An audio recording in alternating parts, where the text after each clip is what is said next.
there was a lawyer once. His name was Francis Scott Key. He penned a song that I'm sure you're aware of. You've seen it. It's in most hymnals throughout our churches. It's called the National Anthem. It is our song as an American.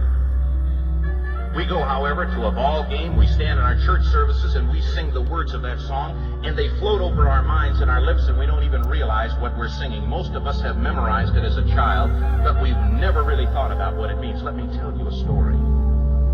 Francis Scott Key was a lawyer in Baltimore. The colonies were engaged in vicious conflict with the mother country, Britain. Because of this conflict and the protractedness of it, they had accumulated prisoners on both sides. The American colonies had prisoners and the British had prisoners. And the American government initiated a move. They went to the British and they said, let us negotiate for the release of these prisoners. They said, we want to send a man out to discuss this with you. They were holding the American prisoners in boats about 1,000 yards offshore. And they said, we want to send a man by the name of Francis Scott Key. He will come out and negotiate to see if we can make a mutual exchange. On the appointed day, in a rowboat, he went out to this boat and he negotiated with the British officials. And they reached a conclusion that men could be exchanged on a one-for-one basis. Francis Scott Key, jubilant with the fact that he'd been successful, went down below in the boats, and what he found was a cargo hold full of humanity, men. And he said, men, I've got news for you tonight. You're free. He said, tonight I have negotiated successfully your return to the colonies. He said, you'll be taken out of this boat, out of this filth, out of your chains. As he went back up on board to arrange for their passage to the shore, the admiral came and he said, we have a slight problem.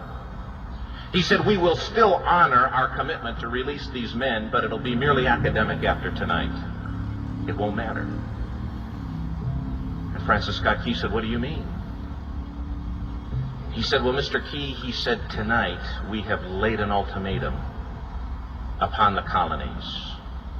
Your people will either capitulate and lay down the colors of that flag that you think so much of, or you see that fort right over there, Fort Henry? He said, we're going to remove it from the face of the earth. He said, how are you going to do that? He said, if you will, scan the horizon of the sea. And as he looked, he could see hundreds of little dots. And he said, that's the entire British war fleet. He said, all of the gunpowder, all of the armament is being called upon to demolish that fort.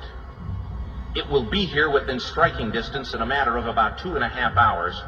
He said, the war is over. These men would be free anyway. He said, you can't shell that fort. He said, that's a large fort. He said, it's full of women and children. He says, it's predominantly not a military fort. It's a civilian fort, and the British are going to destroy everybody inside of it. They said, we've left them a way out. And he said, what's that?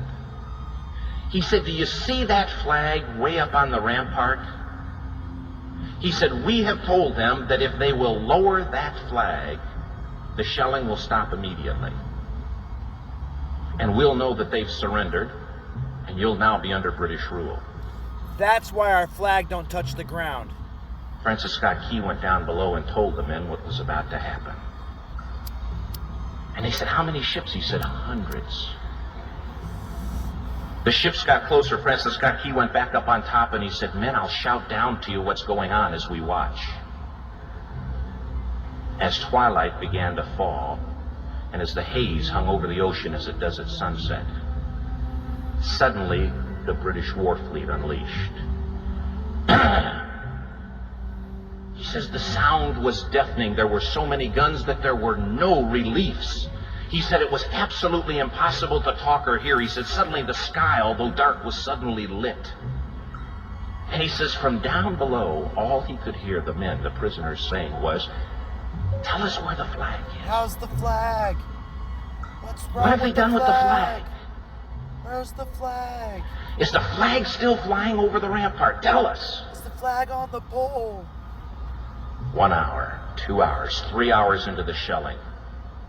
Where's the flag? Every time the bomb would explode and it would be close to the flag, they could see the flag in the illuminated red glare of that bomb. There it is. And Francis Scott Key would report down to the men below, it's still up. Still there. It's not down. The admiral came and he said, "Your people are insane." He said, "What's the matter with them?" He said, "Don't they understand this is an impossible situation?" Francis Scott Key said he remembered what George Washington had said. He said, "The thing that sets the American Christian apart from all other people in the world is he will die on his feet before he'll live on his knees." Amen. The admiral said, "We have now instructed all of the guns to focus on the rampart to take that flag down."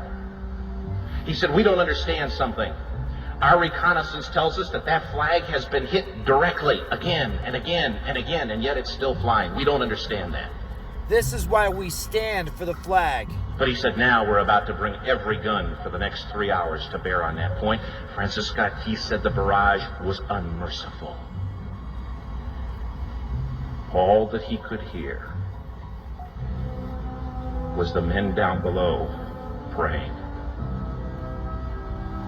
The prayer, "God, keep that flag flying where we last saw it." Sunrise came.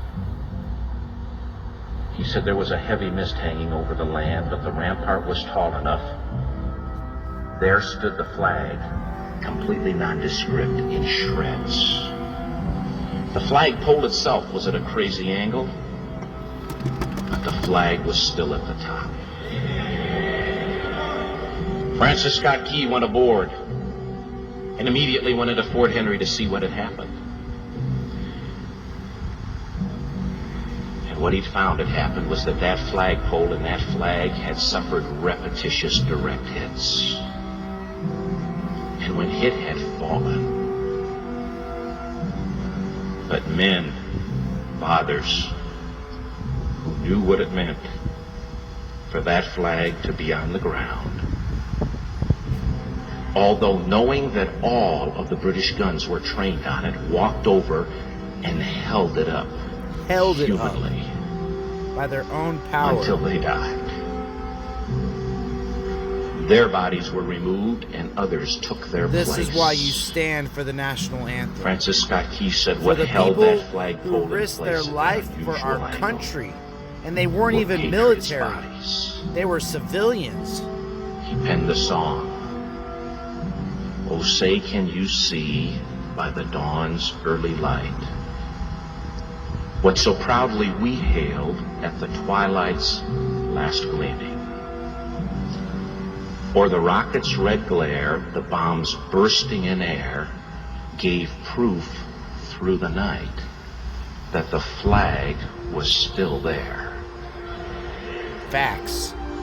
Truth. Oh, say, does that star-spangled banner yet fly and wave o'er the land of the free and the home of the brave? The debt was demanded.